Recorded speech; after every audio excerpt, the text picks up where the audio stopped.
ಪಾಕಿಸ್ತಾನ ಬಾಂಗ್ಲಾದೇಶಕ್ಕ ಚುರುಮುರಿ ವ್ಯಾಪಾರಿ ಮಲಕಣ್ಣ. ಮೋದಿ ಚುರುಮುರಿ ತಿಂದಿದ್ದೇ ತಪ್ಪಾಯ್ತು, ಅವನಿಗೆ ಬೆದರಿಕೆ ಕರೆ ಬರಾಕತ್ತಾವ.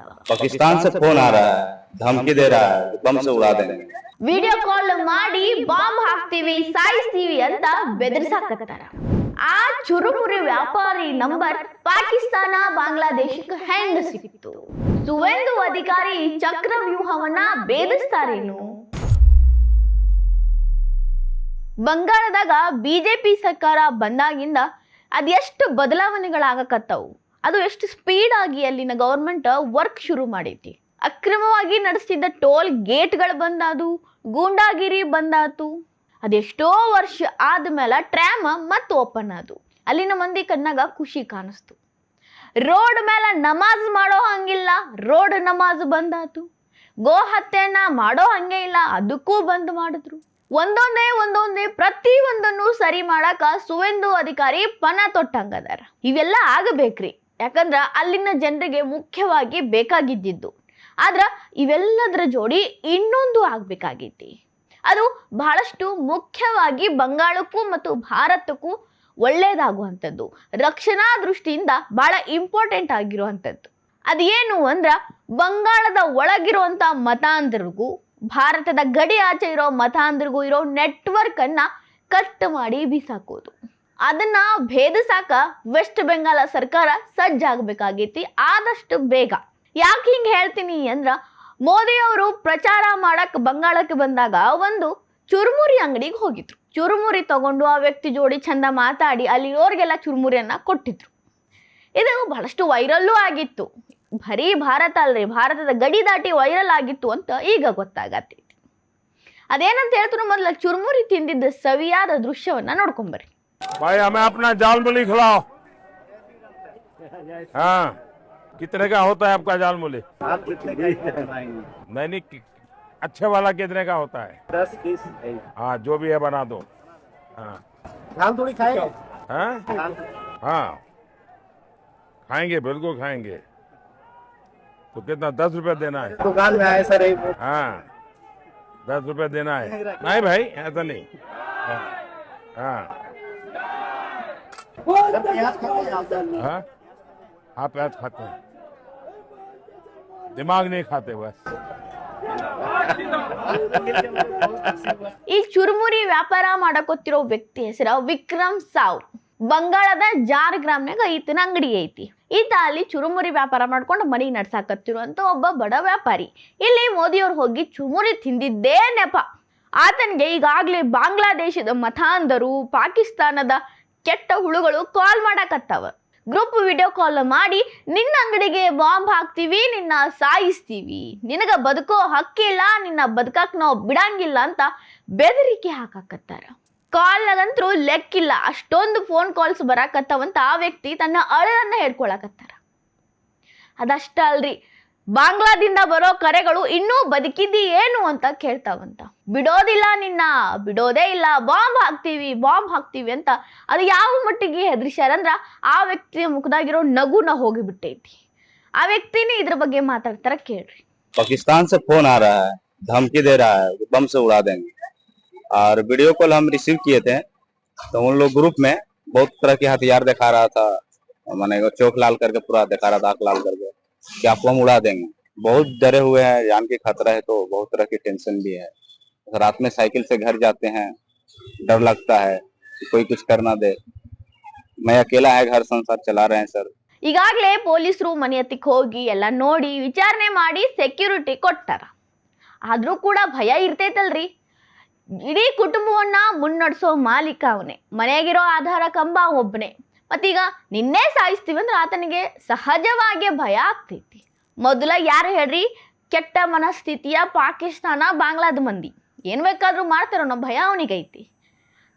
ಇದೆಲ್ಲ ನೋಡಿದ್ವಿ ನಾವು. ಬಿಡಪ್ಪ, ಅವ್ರೇನ್ ಮಾಡ್ತೀವಿ ಅಂದ್ರೆ ಮಾಡೇ ಬಿಡ್ತಾರೇನು ಅಂತಾನು ಅನ್ಕೊಳಕ್ಕಾಗಲ್ಲ. ಯಾರಿಗೇ ಆದ್ರೂ ಜೀವದ ಮೇಲೆ ಭಯ ಇದ್ದೇ ಇರ್ತೈತಿ. ಆ ವ್ಯಕ್ತಿಯ ಮಾತಿನಾಗ ಅವನ ಭಯ ಕಾಣಿಸ್ತು.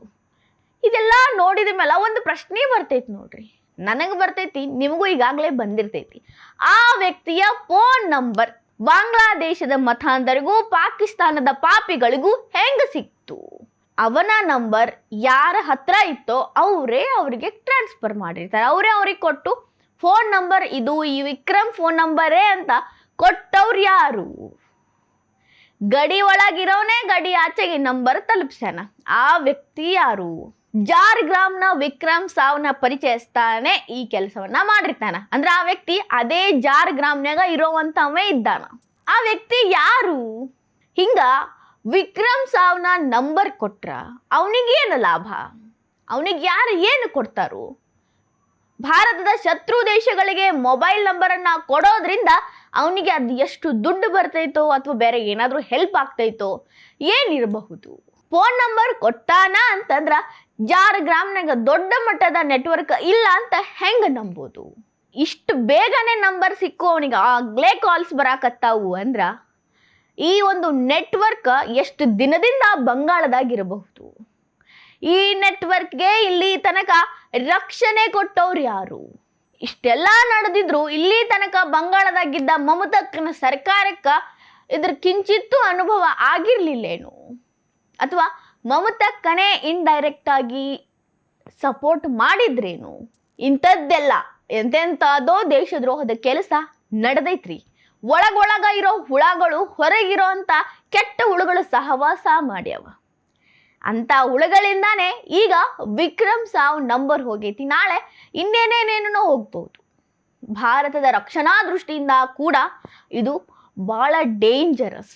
ಇಲ್ಲಿ ತನಕ ನಾ ಕೇಳಿದ ಎಲ್ಲಾ ಪ್ರಶ್ನೆಗೂ ಉತ್ತರ ಸಿಗಬೇಕು ಅಂದ್ರ ವೆಸ್ಟ್ ಬೆಂಗಾಲ್ ಪೊಲೀಸರು ಮತ್ತು ಭಾರತದ ಗುಪ್ತಚರ ಇಲಾಖೆ ಇಬ್ಬರು ಜಂಟಿ ಕಾರ್ಯಾಚರಣೆ ಮಾಡಿದ್ರ ಮಾತ್ರ ಉತ್ತರ ಸಿಗ್ತೈತಿ. ಅದು ಎಂತ ಕಾರ್ಯಾಚರಣೆ ಮಾಡಬೇಕು ಅಂದ್ರ ಕಾಶ್ಮೀರದಾಗ ಆಯ್ತಲ್ರಿ, ಅಂತ ಕಾರ್ಯಾಚರಣೆಯಿಂದ ಮಾತ್ರ ಸಾಧ್ಯ. ಕಾಶ್ಮೀರದಾಗ ಹೆಂಗಿತ್ರಿ? ಆರ್ಟಿಕಲ್ 370 ಜಾರಿ ಇದ್ದಾಗ ಪ್ರತಿ ಒಬ್ಬರ ಕೈಯಾಗ ಕಲ್ಲ, ಆರ್ಮಿಯವ್ರು ಅನ್ನಂಗಿಲ್ಲ, ಸಾಮಾನ್ಯ ಜನ ಅನ್ನಂಗಿಲ್ಲ, ಟೂರಿಸ್ಟ್ ಅನ್ನಂಗಿಲ್ಲ, ಕಲ್ಲ ಬೀಸಿ ಉಗಿತಿದ್ರು. ಕಾಶ್ಮೀರ ಅಂದ್ರ ಕಲ್ಲು ತೂರಾಟನೇ ಅನ್ಸ್ಕೊಂಡ್ಬಿಟ್ಟಿತ್ತು. ಆದ್ರ ಆರ್ಟಿಕಲ್ 370 ತೆಗೆದ ಮೇಲೆ ಅಲ್ಲಿ ಗುಪ್ತಚರ ಇಲಾಖೆ ಯಾವ ರೀತಿ ಕೆಲಸ ಮಾಡಿದ್ರಿ? ಕಲ್ಲು ಸುಮ್ಮ ಬೀಳ್ತಿರ್ಲಿಲ್ಲ. ಯಾರು ಕಲ್ಲು ಹೋಗಿತಾರೋ ಅವರಿಗೆ ಪಾಕಿಸ್ತಾನದಿಂದ ದುಡ್ಡು ಬರ್ತಿತ್ತು. ರೊಕ್ಕ ಕೊಟ್ರ ಕಲ್ಲು ಹೋಗ್ಯಾಕ ಇವ್ರು ರೆಡಿ ಆಗ್ತಿದ್ರು. ಎಲ್ಲಿಂದ ದುಡ್ಡು ಯಾವ ಬ್ಯಾಂಕಿಗೆ ಟ್ರಾನ್ಸ್ಫರ್ ಆಗ್ತೈತಿ, ಯಾವ ನೆಟ್ವರ್ಕ್ ಎಲ್ಲಿ ಕನೆಕ್ಟ್ ಐತಿ ಅನ್ನೋದನ್ನ ಕಂಡು ಹಿಡಿದ್ರು. ಅದನ್ನ ಬಂದ್ ಮಾಡಿ ಆರ್ಟಿಕಲ್ 370 ತೆಗೆದ್ರಲ್ಲ, ಅವಾಗ ಕಲ್ಲು ತೂರಾಟಗಾರರ ಬ್ರೇಕ್ ಬಿತ್ತು. ಕಲ್ಲು ತೂರೋದನ್ನ ನಿಲ್ಲಿಸಿದ್ರು.